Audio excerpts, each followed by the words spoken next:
जो सत्ता के पद पर बैठे हुए मंत्री के पद पर रहकर और रामचरित मानस के बारे में इस तरह से भ्रामक टिप्पणी करना या उनको अभी तक मंत्रिमंडल से बर्खास्त नहीं करना, उनको नहीं हटाना, कहीं ना कहीं नीतीश कुमार अपने आप को बिहार में असहाय महसूस कर रहे हैं।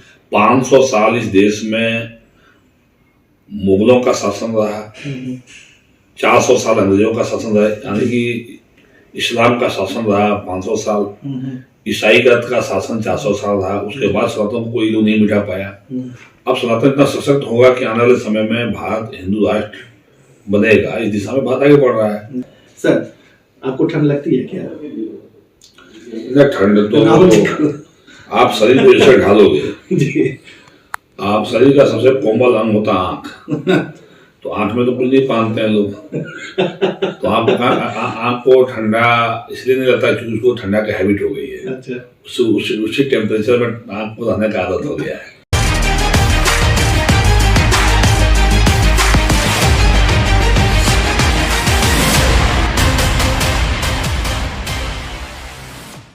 बीजेपी कार्य समिति की बैठक हुई झारखंड के देवघर में। क्या 2024 में जो चुनावी बिगुल है वो फूंक दिया गया है बीजेपी की तरफ से? कह सकते हैं अमित शाह का जो प्रोग्राम हुआ झारखंड में, जो चुनावी जो शंखनाद है वो शुरुआत हो चुकी है झारखंड में। उसी कवायद है, उसी कड़ी के तौर पे ये झारखंड बीजेपी जो कार्य समिति की बैठक हुई है देवघर में, उसी से जोड़कर देखा जा रहा है। वो शख्सियत हमारे साथ मौजूद हैं जिन्हें झारखंड का योगी आदित्यनाथ कहा जाता है। आज से 1.5 साल पहले हमने पहले इंटरव्यू में इस शब्द का प्रयोग किया था, जो आज बैठे हुए हैं।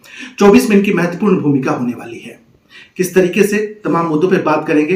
रणधीर सिंह जी झारखंड के जो 60 विधानसभा क्षेत्र है वहां से विधायक है, बीजेपी के कद्दावर नेताओं में शुमार है, और साथ ही कृषि मंत्री के तौर पर झारखंड में जो इन्होंने जो अपना सेवा दिया जनता के बीच में, जो कार्यकाल रहा अविस्मरणीय रहा। हमारे साथ खुद मौजूद है रणधीर सिंह जी। सर, क्या चुनावी बिगुल फूंक दिया गया है?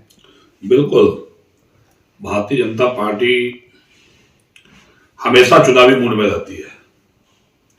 भारतीय जनता पार्टी का हम लोग के कार्यकर्ता जब आह्वान, सेना को जब आह्वान होता है कभी भी बॉर्डर पर जाने के लिए, 24 घंटे सेना तैयार रहती है। उसी तरह से भारतीय जनता पार्टी का कार्यकर्ता हमेशा चुनावी बिगुल के लिए तैयार रहती है। आदरणीय गृह मंत्री अमित भाई शाह जी के झारखंड के प्रवास के दरमियान चाईबासा से जो चुनावी बिगुल फूकी गई है, उसी कड़ी में आज देवघर में प्रदेश कार्य समिति की बैठक में जो 2 दिनों का मंथन हुआ, 8 सत्र में इस लंबी बैठक चली, और आगामी लोकसभा चुनाव और विधानसभा चुनाव को देखते हुए भारतीय जनता पार्टी व्यापक तैयारी करेगी इस बार। और झारखंड में पिछली बार हम लोगों ने 12 सीटें जीती, 2 सीट हम लोग नहीं जीत पाए थे। इस बार 14 में से 14 सीटें भारतीय जनता पार्टी कब्जा करने का प्लानिंग के तहत काम करेगी। जी बिल्कुल। हम लोगों ने कार्य समिति में निर्णय लिए हैं कि हम लोग 14 में 14 सीटें यहाँ जीतेंगे, और हेमंत सरकार को उखाड़ फेंकना है। ये निकम्मी सरकार, भ्रष्ट सरकार, मैंने इसको अब जितने भी इनको आप अलंकार से नवाजे तो ये कम होगा, क्योंकि ये सरकार भ्रष्टाचार की बुनियाद पर टिकी हुई है। वेंटिलेटर में सरकार है। सरकार के नुमाइंदे जो बैठे हुए हैं सत्ता के शीर्ष पद से लेके नीचे तक, सभी भ्रष्टाचार के अखंड में डूबे हुए हैं।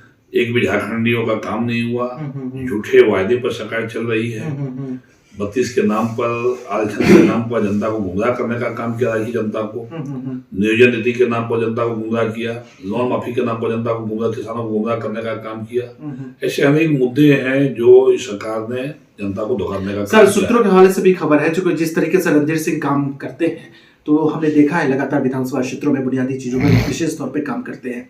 संथाल को भी साधने की कोशिश है। जो 18 विधानसभा क्षेत्र है उसको बीजेपी के पाले में ये बात हो रही है, और लगता है जिस तरीके से आपकी मेहनत है, मधुपुर में आपने दिखाया, सारठ हम देख ही रहे हैं, देवघर में जनता का जो आशीर्वाद है बीजेपी के साथ है। 18 सीटें जाएंगी क्या?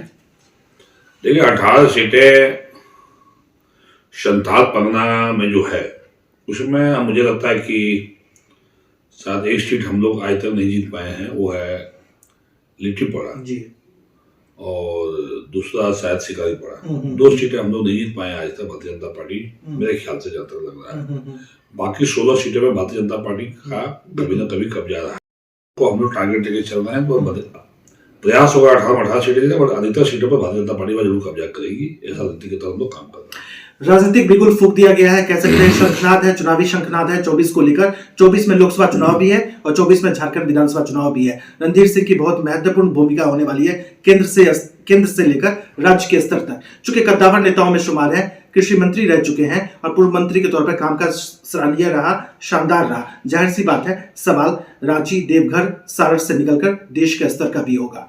रामचरितमानस पर राजनीति क्या जायज है? देखिए, ऐसे जो सत्ता के पद पर बैठे हुए मंत्री के पद पर रहकर और रामचरितमानस के बारे में इस तरह से भ्रामक टिप्पणी करना, गुमराह टिप्पणी करना, बिहार के ये मंत्री राजद के कोटे से हैं, चंद्रशेखर मधेपुरा से आते हैं। हाँ, मधेपुरा से आते हैं, और उनको अभी तक मंत्रिमंडल से बर्खास्त नहीं करना, उनको नहीं हटाना। कहीं ना कहीं नीतीश कुमार अपने आप को बिहार में असहाय महसूस कर रहे हैं, और इसका खामियाजा नीतीश कुमार जी को भोगना पड़ेगा। नीतीश कुमार जी का जो रहा जनाधार था वो अब समाप्त होने वाला है, क्योंकि राजद उनको लेकर डूब जाएगी। राजद भस्मासुर पार्टी है, जिस पार्टी के साथ जाती है उस पार्टी को डुबा, राजद खुद डूब गया बिहार में, अब इनको भी डुबाएंगे वो।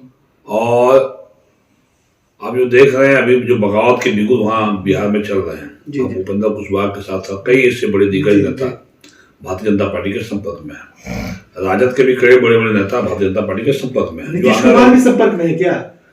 चर्चा तो ये भी हो रही है। नीतीश कुमार जी को मैं तो भारतीय जनता पार्टी का एक कार्यकर्ता होने नाते भारतीय जनता पार्टी के शीर्ष नेतृत्व से आग्रह करना चाहता हूँ, निवेदन, कि नीतीश जी को इससे पलटू राम नेता को दोबारा न, विचारधारा की जो पार्टियां यहाँ हैं, जो व्यक्तिवादी पार्टियां चला रहे हैं, दुकानदारी चला रहे हैं, ये लोगों को दुकानदारी चूंकि मोदी जी के आने बाद बंद होता हुआ नजर आ रहा है। इसीलिए बौखलाहट में इस तरह का सनातन संस्कृति पर हमला करके वो एक अपना तुष्टिकरण की राजनीति में गवर्नमेंट को जो खिसक रहा है, तो आज इसके चलते वो लोग सोच रहे हैं कि इस तरह से हम लोग बोलने के बाद कुछ वोट हम लोग बढ़ा लेंगे, पर ऐसा होने वाला नहीं। सनातन संस्कृति बहुत तेजी से मजबूत हो रही है, और 500 साल इस देश में मुगलों का शासन रहा, 400 साल अंग्रेजों का शासन रहा, यानी कि इस्लाम का शासन रहा 500 साल, ईसाई का शासन 400 साल रहा। उसके बाद सनातन को कोई लोग नहीं मिटा पाया।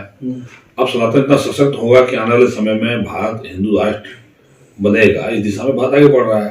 अब हमारे संत महात्मा इतना तेजी से हिंदुत्व को जगाने का काम कर रहे हैं, और मोदी जी के नेतृत्व में हिंदुओं की जो आस्था, हिंदुत्व मोदी जी का जो हिंदुत्व का जो मोदी जी ने ज्वार पैदा किया देश में, तो जो आस्था हिंदुओं की जगी है, तो वो अब बड़ा रूप लेके ही दम लेगी। और अभी तो पूरे देश का 25% हिंदू ही जगह है, जब पूरा हिंदू जग जाएगा तो उसका रूप क्या होगा, आप समझ सकते हैं। हिंदू राष्ट्र की बात झारखंड से अब निकलना शुरू हो चुका है, और सारठ से नुमाइंदगी करते हुए रणधीर सिंह ये बता भी रहे हैं। राहुल गांधी की ज्यादा चर्चा कर आज इंटरव्यू में किया है रणधीर सिंह जी ने, और जनता ने भी बहुत कमेंट करके सवाल पूछा है कि ये सवाल रणधीर जी से होना चाहिए। सर, आपको ठंड लगती है क्या? ठंड तो आप शरीर को जैसे ढालोगे, आप शरीर का सबसे कोमल अंग होता है आंख, तो आंख में तो कुछ नहीं पहनते हैं लोग, तो आंख को ठंडा इसलिए नहीं लगता क्योंकि उसको ठंडा का हैबिट हो गई है। उसी टेम्परेचर में आंख को रहने का आदत हो गया है। शरीर को जैसे ढालेंगे शरीर वही चीज चाहेगा। आप शरीर को ज्यादा आराम दोगे, शरीर ज्यादा आराम मांगेगा। शरीर को ज्यादा दौड़ाओगे, शरीर दौड़ना चाहेगा। शरीर में ज्यादा कपड़ा पहन के गर्माहट महसूस करोगे तो पूरे उत्तर भारत में राहुल गांधी ने टी शर्ट में ही, राहुल गांधी जी के बारे में तो मैं कमेंट करने के लायक नहीं, इसलिए मैंने कहा ठंड लगती है। राहुल गांधी के लायक में कमेंट, राहुल गांधी एक अजूबा नेता है देश के, और अभूतपूर्व नेता है, तो राहुल गांधी के बारे में कमेंट मैं क्या करूं। जब राहुल गांधी को देखते हो तो हंसी आती है। उन्हें ठंड नहीं लगती, आपको लगता है सर? जिस कांग्रेस के ऐसे पार्टी को जिसने रसातल में भेज दिया, राहुल गांधी के नेतृत्व में कांग्रेस आज कहाँ चला गया देश में, विपक्ष की स्थिति में नहीं है।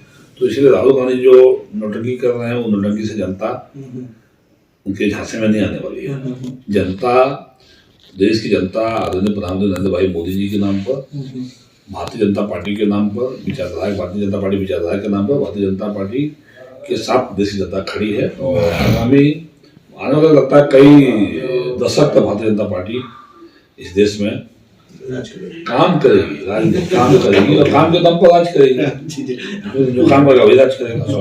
और रात तकरीबन 10:30-11 का वक्त हो चला है। वही ऊर्जा, वही जोश, वही जुनून रणधीर सिंह के जज्बे और शब्दों से पता चलता है जब हम ये इंटरव्यू कर रहे हैं। और तमाम मुद्दों पे इन्होंने बात किया, तमाम मसलों पे बात किया, बताया कि कार्य समिति एक हुंकार है, वो शब्द गुंजायमान है। लोकसभा और विधानसभा में 24 में झारखंड में ही नहीं देश में कमल खिलेगा। देवघर, सारण से मैं विमलेंदु मिश्रा।